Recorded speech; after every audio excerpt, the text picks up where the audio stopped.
1982년 미국의 아카데미 작품상을 받은 영화가 영국 영화인 불의 전차라고 하는 영화입니다.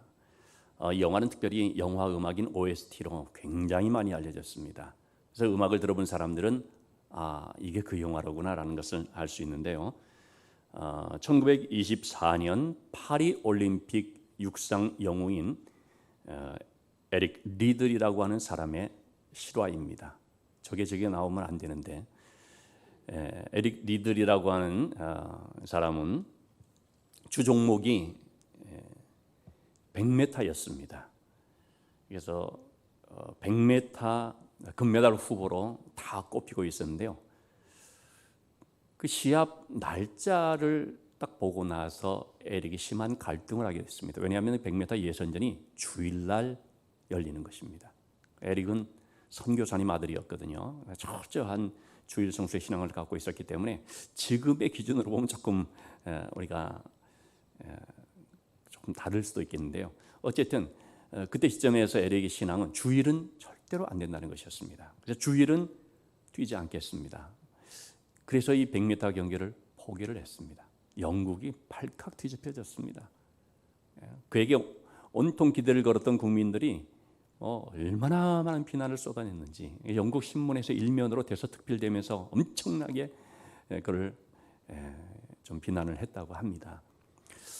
그런 가운데 이제 에릭이 그 게시판을 쭉 보니까 400m 경기가 주일에 하지 않는다는 것을 알았습니다. 400m는 자기 종목이 아니지 않습니까? 그래서 그 얼마 남지 않은 시간 동안에 400m를 준비를 하기 시작했습니다. 그리고 100m 경기는 갖지를 못했고 400m를 이제 뛰는데 예선을 통과해서 준결승을 지나서 결승에 이르게 됐습니다. 400m 결승을 하는데 그 400m에는 당시에 강력한 금메달 후보가 2명이 따로 있었습니다. 에릭은 그 종목을 처음 뛰는 사람이었거든요. 이제 스타트가 벌어졌는데 400m는 100m와 다르지 않습니까? 그런데 에릭은 100m를 뛰듯이 뛰었습니다. 100m 주종목 선수였고 또 그때 그 올림픽에서 200m 동메달을 따기도 했고요. 그렇기 때문에 뛰쳐나갔는데 사람들이 다들 걱정을 했습니다. 저러다가 이제 조금 있으면 지치게 될 텐데 좀 400m를 안 뛰어보니까 저렇게 하는구나라고 했습니다. 그때 했던 에릭의 유명한 말이 있습니다. 처음에 200m는 내 힘으로 뛰었고 나머지 200m는 하나님 주신 힘으로 뛰었다.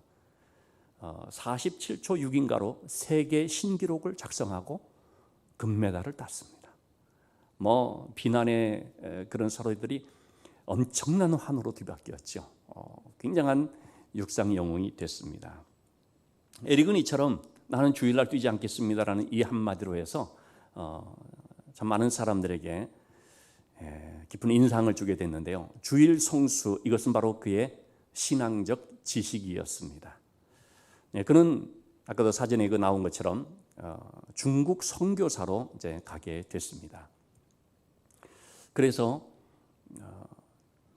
참 그 중국에서 많은 고생하면서 귀한 선교 사역을 정말 열심히 잘 감당을 했습니다.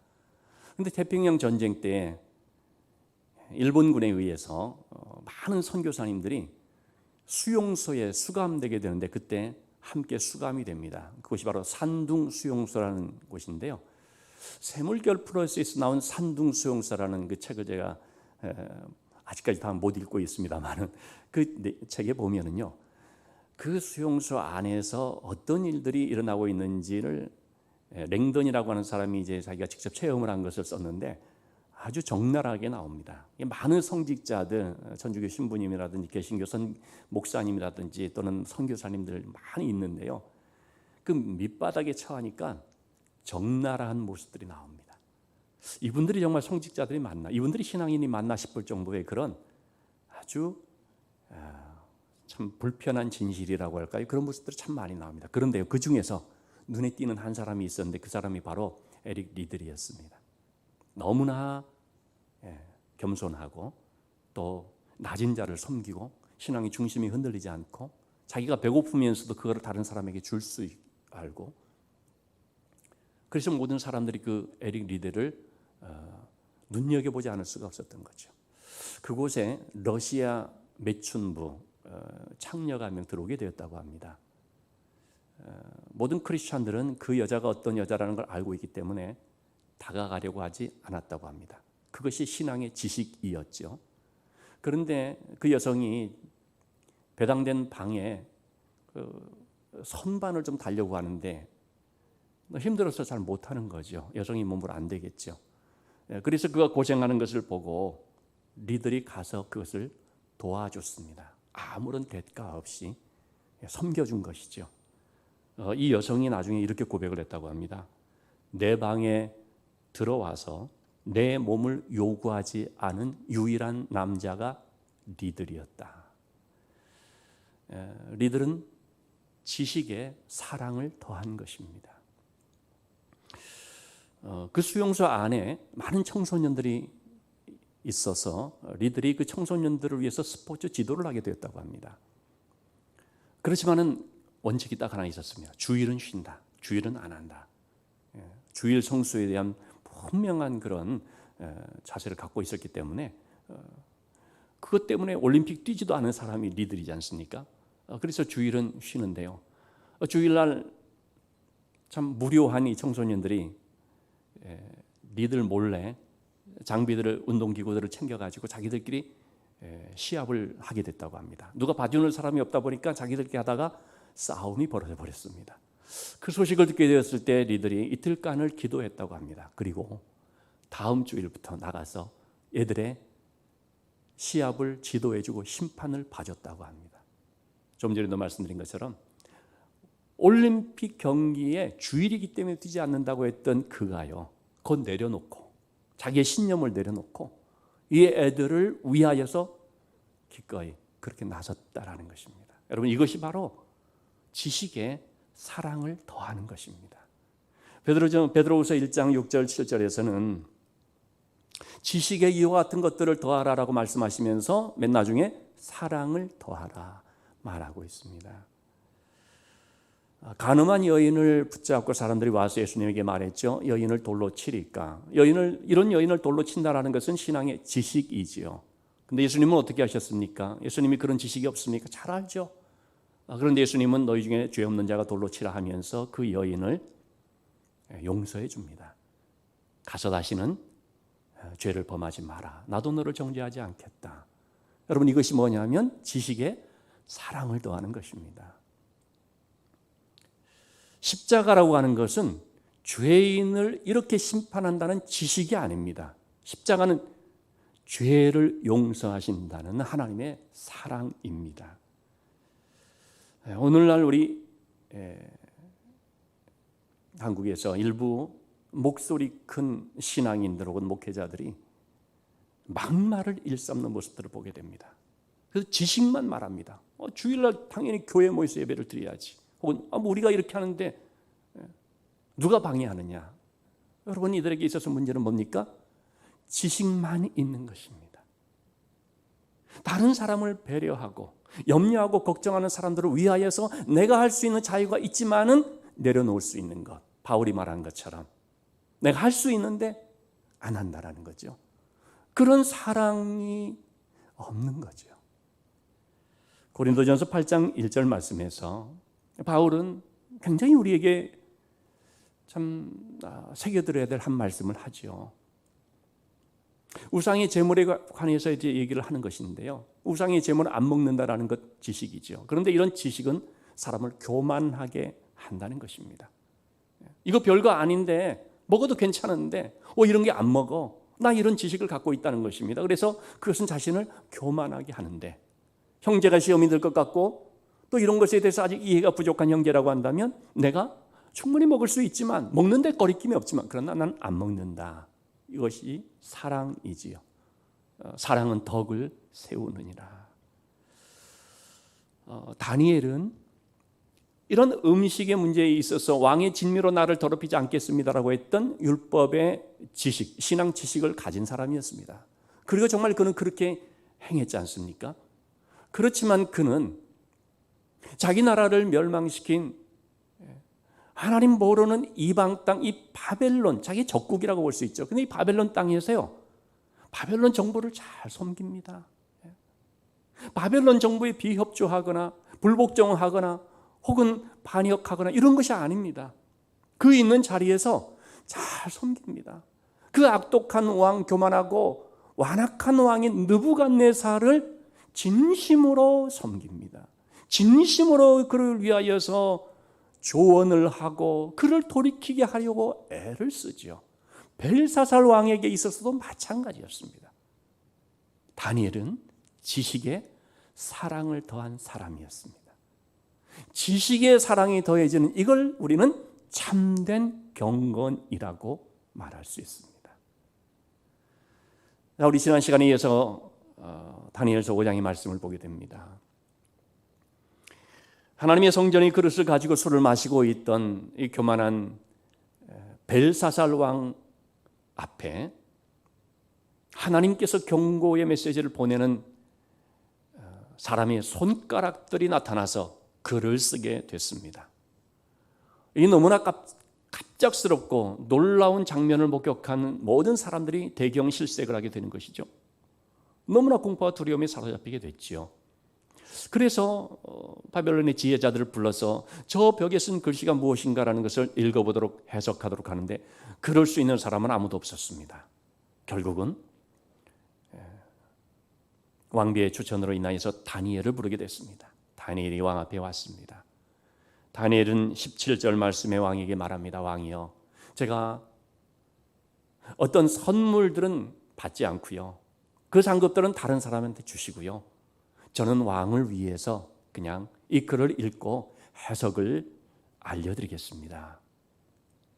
그런데 여러분, 그 다음 말이 중요한 말입니다.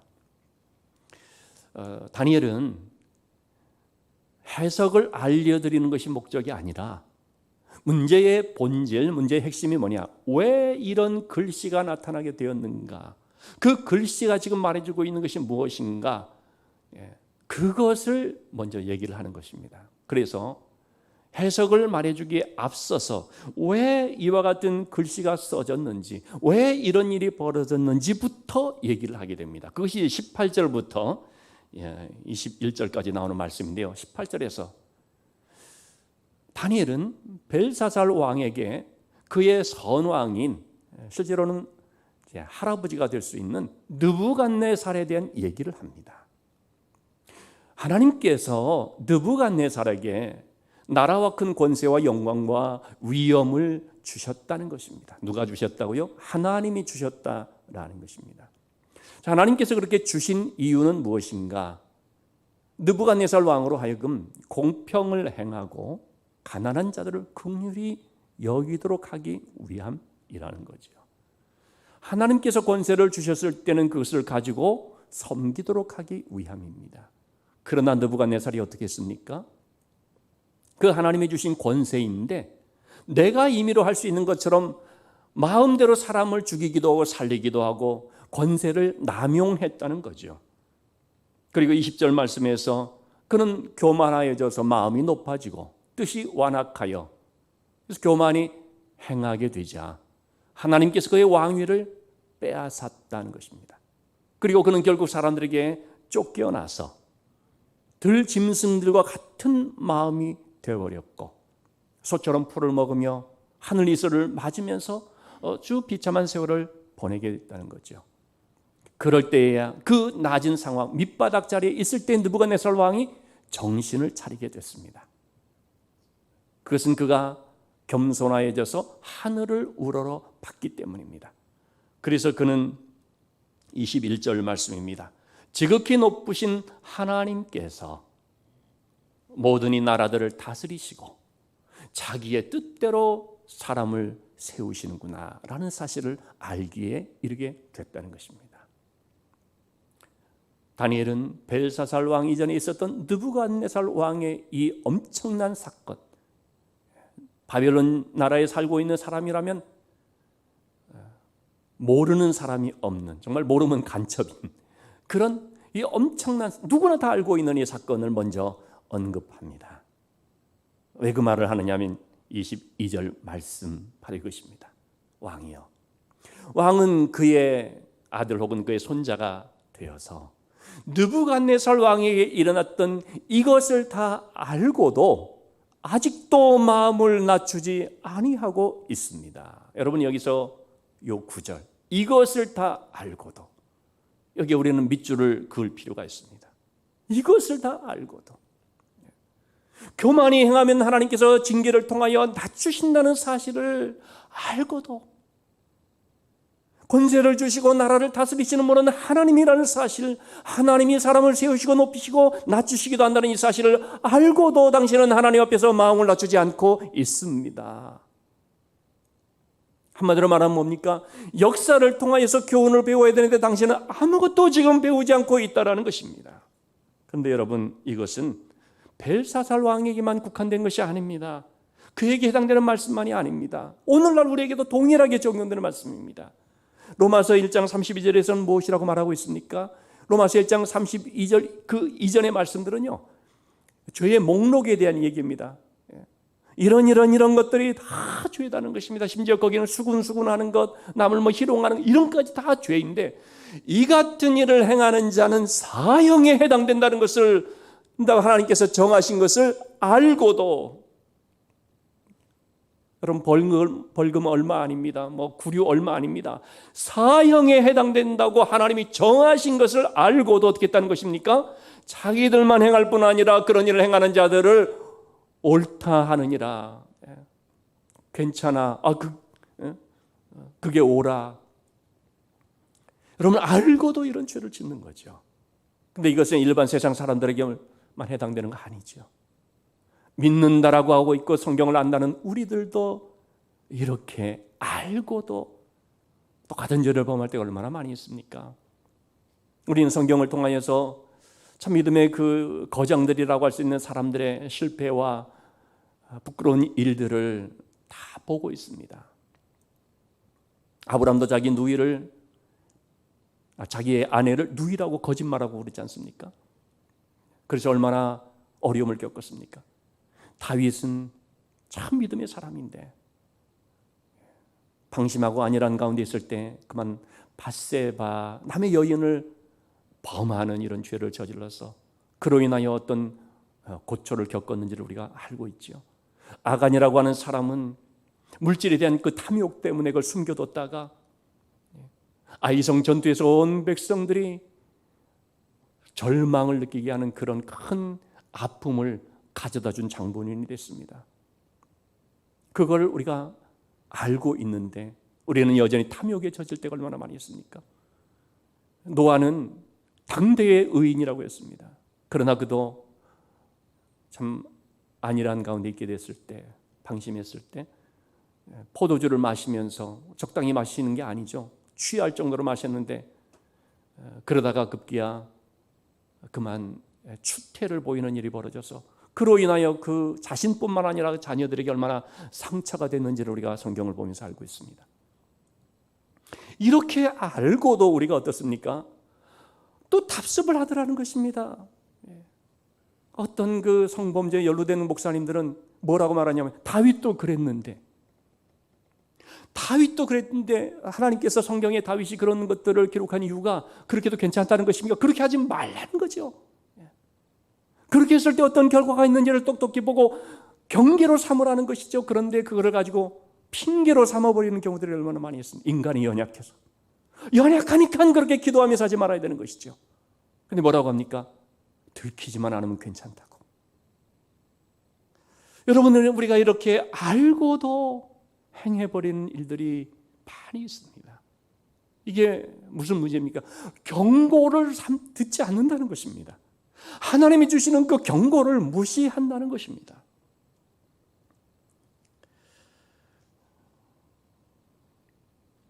교회에서 식사를 하지 않고 그래서 오후 예배도 드리지 않게 되는 일들이 이제 있게 됐는데요. 왜 그렇습니까? 교회에서 식사를 하다가 코로나에 감염되는 일들이 일어나고 있기 때문이지요. 그럴 것 같아서가 아니라 그런 일이 일어나고 있기 때문에 하지 말라는 것입니다. 방역당국에서 그렇게 하지 말아주시기를. 그것은 교회만의 문제가 아니라 지역사회에 퍼져갈 수 있고 그거로 인하여서 얼마나 많은 그런 수고가 또 거기에 들어가야 되고 비용도 들어가지만 그 의료진들의 그런 그 수고가 낭비가 되는 일들이 많이 있지 않습니까? 근데 지난 주일날 뭐 어디라고 구체적으로 말은 안 하겠습니다만 목사님이란 분이 자기 교회에서 예배를 드리고 버젓이 이렇게 우리 식사한다라고 하면서 그것을 사진에다 올렸어요. 여러분 여기에 대해서 얼마나 많은 그 비난들이 빗발쳤는지 모르는데요. 누가 많이 했을까요? 크리스찬들이 많이 했습니다.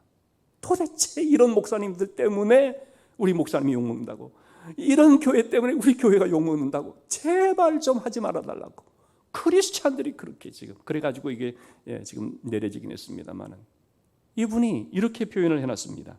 독감보다도 10분의 1에 불과한 유행병을 빌미로 하여서 정부가 예배를 못하게 종교 탄압을 하고 있기 때문에 정권에 대항하는 차원에서 이렇게 했다는 것입니다.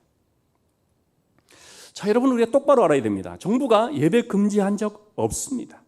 예배 드리지 말라 한 적 없습니다. 만약에 그렇다면 그건 정말로 종교 탄압이죠.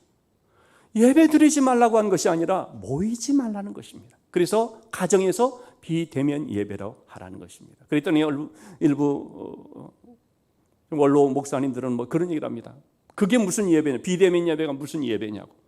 저는 그런 분들에게 좀 묻고 싶어요. 그럼 가정에서 예배 드리는 거 예배가 아니냐는 것입니다. 저같이 어려서부터 가정 예배로 쭉 자란 사람들에게는 그런 말들은 그럼 얼마나 참 부당한 말입니까? 그분은 집에서 가정 예배도 안 드려봤나 봅니다. 여러분 우리가 있는 그곳에서 하나님 앞에서 믿음으로 예배를 드릴 때 하나님 받으시는 예배 아니겠습니까? 모이지 말라는 거죠. 왜요? 확산력이 크기 때문에. 교회 자체를 보호하고 교인들을 보호하기 위해서라도 우리가 그렇게 지키고자 하는 것이죠. 예배 금지, 종교 탄압? 아니죠. 사람을 무슨 바보로 하는 것도 아니고 이런 말이 지금 먹혀들 줄로 생각하는 거예요. 그러면서 그들은 뭐라고 하냐면 우리가 이렇게 해도 괜찮다는 것입니다. 왜? 우리는 안 걸린다고. 왜? 하나님이 우리를 특별히 사랑하시니까. 여러분 그것이 바로 교만이라는 것입니다. 난 특별하다. 난 그와 다르다. 하나님이 나를 더 특별히 생각해. 여러분 이것은 심각한 교만인 것입니다. 교회 안에서도 우리가 이런 불순한 사상을 갖게 되면 어떻게 됩니까? 형제를 얕보게 되고 깔보게 되고 하게 되는 거죠. 성경은 뭐라고 말하고 있습니까? 남을 나보다 더 나은 자로 여기라는 거 아닙니까? 잘못됨을 알면서도 돌이키지 않고 고집하게 되면은 파멸의 길에 이르게 되는 것입니다. 역사를 보면서 교훈을 삼고 경고를 무시하지 말아야 합니다. 하나님 앞에서 마음을 낮출 줄 알아야 합니다. 그런데 그렇게 하지 않으면 마음이 높아져서 하나님을 대적하게 되어버립니다. 이 벨사살 왕은 바로 그렇게 했습니다. 23절의 말씀 보니까 자신을 하나님보다 높이면서 하나님의 성전 그릇을 가져다가 술을 마시고 그리고 사람의 손으로 만든 우상들, 보지도 못하고 듣지도 못하고 알지도 못하는 죽어있는 그런 것들을 가지고 찬양을 하고 있으면서 인간의 생사화복을 주장하시고 인간의 호흡을 주관하시는 모든 인생의 길을 주관하시는 주관자 하나님에 대해서는 전혀 영광을 돌리지 않고 있다는 것입니다. 여러분 생명의 주관자는 하나님이십니다. 오늘이라도 하나님께서 우리의 호흡을 걷어가시면 우리는 끝나버립니다. 성경의 두 명의 부자를 한번 제가 비유로 들겠습니다. 한 사람의 부자는 누가복음에 나오는 어리석은 부자죠. 그는 이 땅에서 영원히 살 줄로 생각을 하고 밭에 소출이 넉넉하자 창고를 크게 늘리면서 내 영혼아 내가 이제 편히 먹고 마시고 즐기자라고 말을 합니다. 그때 하나님께서 이렇게 말씀하셨죠. 누가복음 12장 20절 말씀에 어리석은 자여 오늘 밤에 너의 영혼을 도로 찾으면 네가 준비한 그 모든 것들이 누구의 것이 되겠느냐. 여러분 하나님께서 호흡을 걷어가시면 그 재물들 무슨 의미가 있습니까? 아무것도 아닙니다. 구약에는 또 한 명의 부자가 나옵니다. 그는 바로 욥입니다. 그 많은 재물들 다 잃었을 때 그는 이렇게 하나님 앞에서 고백을 합니다. 욥기 1장 21절 말씀. 주신 분도 하나님이시고 거두신 분도 하나님이십니다. 이 말이 뭡니까? 내 거 아니라는 거죠. 하나님이 주관하신다는 겁니다. 하나님이 주인이라는 것입니다. 그렇기 때문에 내가 있을 때도 없을 때도 동일하게 하나님을 찬송할 뿐이다라고 고백합니다. 여러분, 이것이 바로 우리의 고백이고 우리의 신앙의 현 주소가 되어야 할 줄로 믿습니다. 뭐가 있기 때문이 아니고 뭐가 없기 때문이 아니고 상황이 좋기 때문이 아니고 나쁘기 때문이 아니고 관계없이 하나님이 내 인생의 주인이시고 하나님이 나의 모든 길을 주관하시고 오늘 내 삶의 코끝에 호흡이 좀 있다고 한다면 그것도 하나님이 주신 것임을 기억하고 우리의 마음이 하나님을 향하고 하나님을 찬송하고 하나님께 영광을 돌려야 한다는 것입니다. 이렇게 하나님께 영광을 돌려야 함에도 그렇게 하도록 하나님께서 누차 경고를 주셨음에도 벨사살 왕은 그렇게 하지를 않았던 것입니다.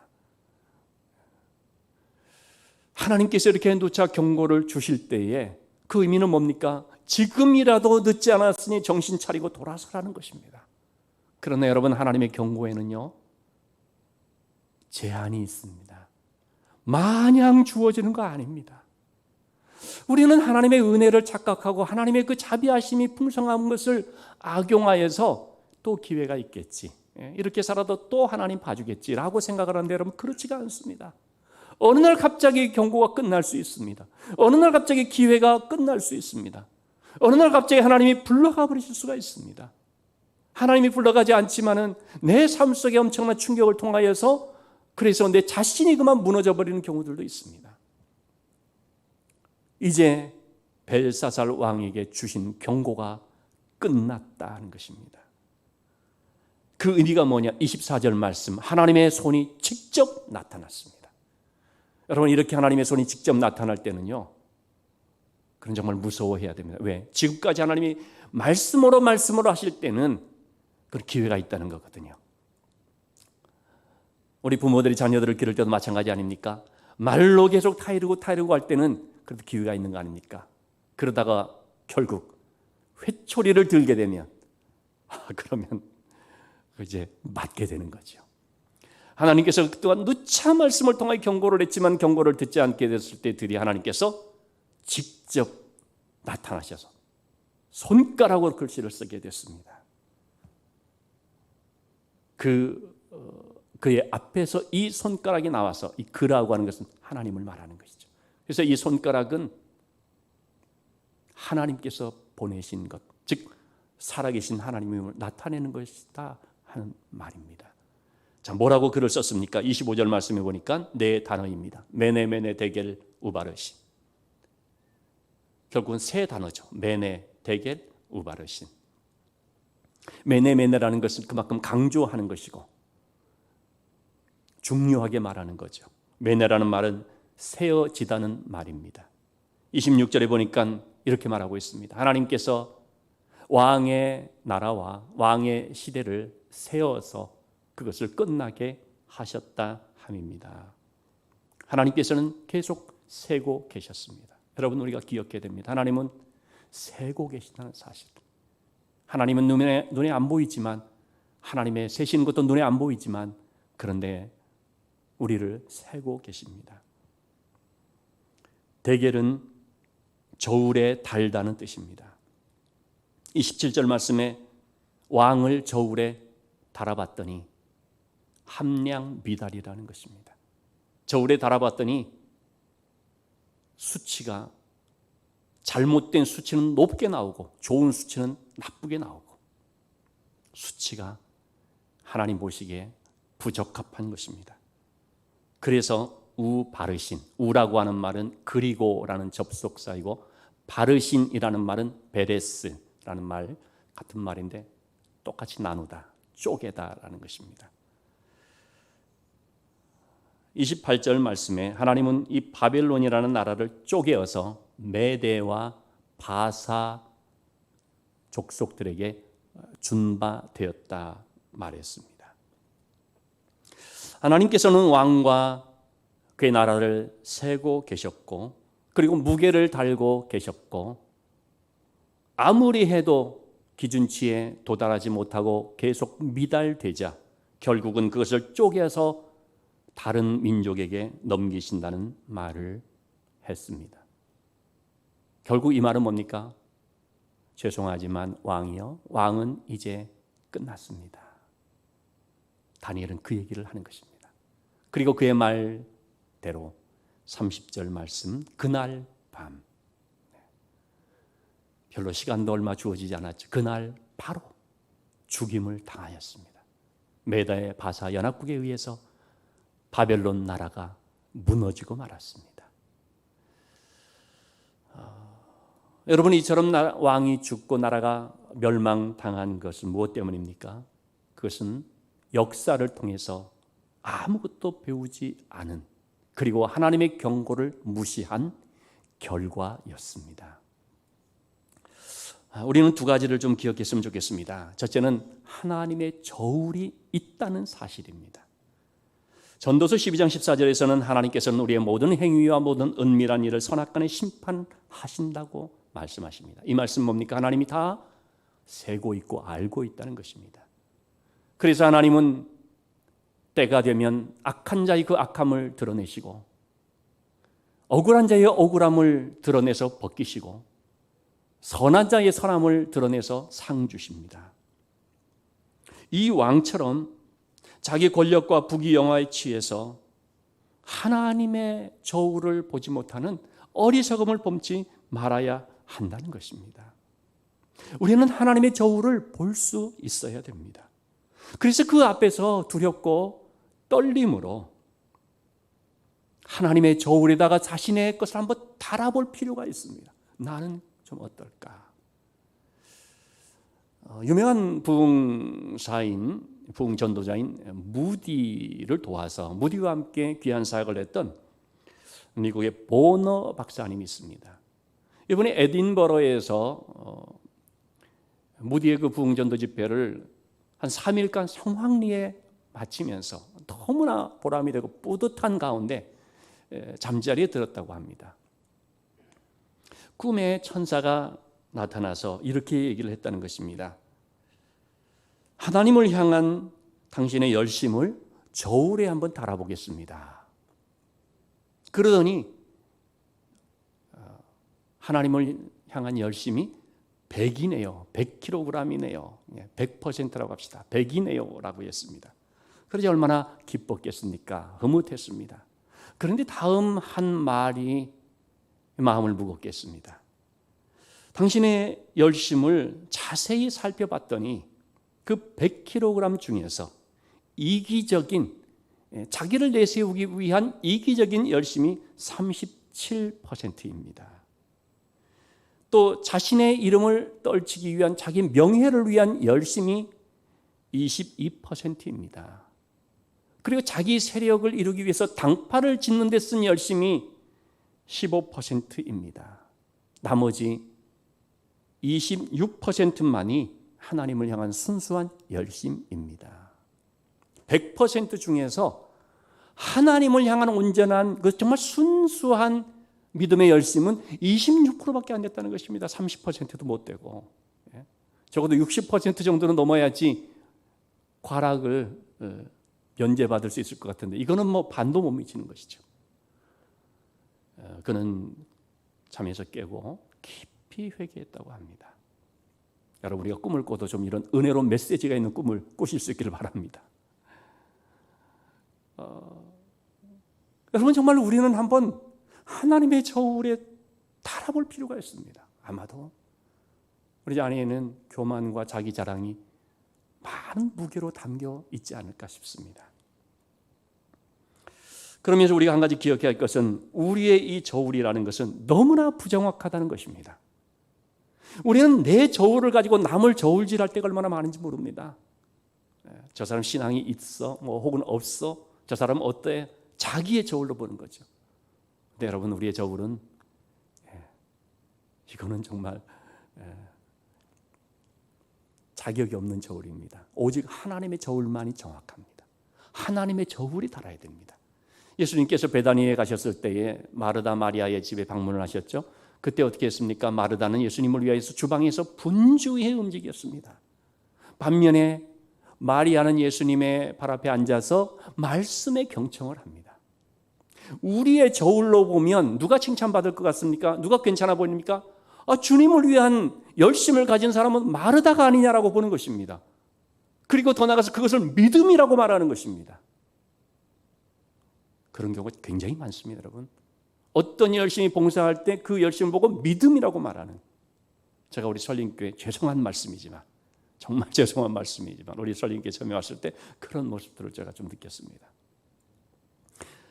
여러분, 믿음은 그 안에 말씀입니다.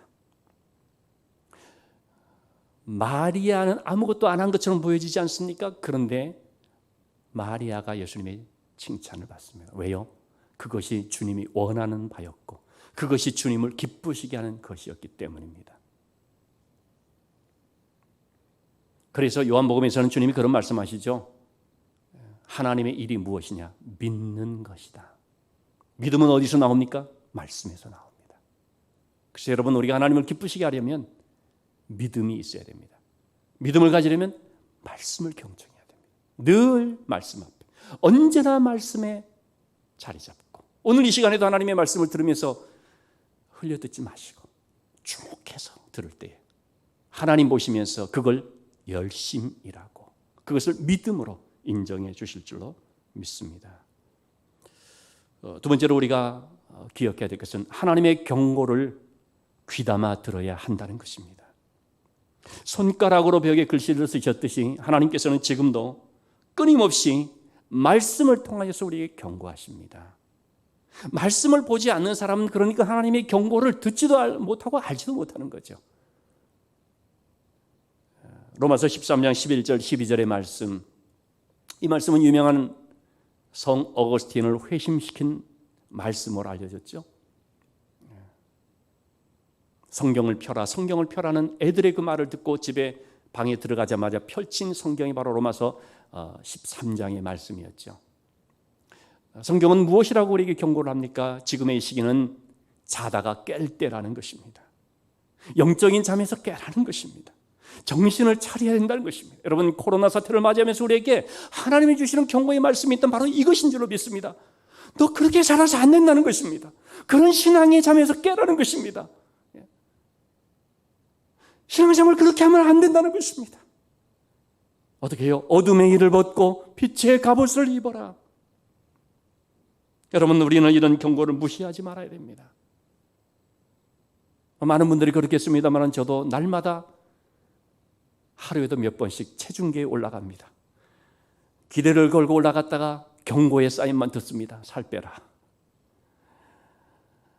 여러분, 근데 우리의 육신의 건강관리보다 더 중요한 것이 뭡니까? 영적인 건강관리입니다. 영적인 체중계에 올라가서 이 경고를 들어야 되는 것입니다. 안 올라가니까 자기 상태도 모르고 이런 경고도 듣지를 못하는 것이죠. 우리는 지금 코로나 시대를 살아가면서 이 코로나 뉴스에 촉각을 곤두섭니다. 저도 어느 때보다도 뉴스를 참 열심히 보고 있는 것 같습니다. 뉴스를 통하여서 경고를 할 때, 혹은 우리가 문자 메시지를 받으면서 확진자가 이번에 수원의 몇 번째 확진자, 용인의 몇 번째 확진자, 이분이 어디를 다녔고, 이러한 것들을 보면서 어떡합니까? 그걸 경고로 삼는다는 것입니다. 그 갔던 그런 곳들은 시설이 폐쇄되고 사람들은 그 근처에도 얼씬거리지 않는 것입니다. 여러분, 요즘 교회들이 참 많은 그런 어려움을 당하다 보니까 이런 일화도 있더라고요. 어제 친구 목사님이 카톡으로 보내주었는데, 아는 후배 목사님이 일산에서 목회를 하는데 이분이 교육자들과 함께 교회 봉고차행을 타가지고 식당에 갔는가 봅니다. 갔더니 그 주인께서 정중하게 교회에서 왔군요, 다른 데로 가주십시오 해가지고요, 식사 못하고 나갔답니다. 그런 시대를 우리가 살아가고 있습니다. 그만큼 조심하려고 하는 것이죠. 자, 그런데 여러분, 정말로 우리가 조심하고 우리가 무서워해야 할 것이 있다면 바로 그것은 영적인 바이러스인, 영적 질병인 죄입니다.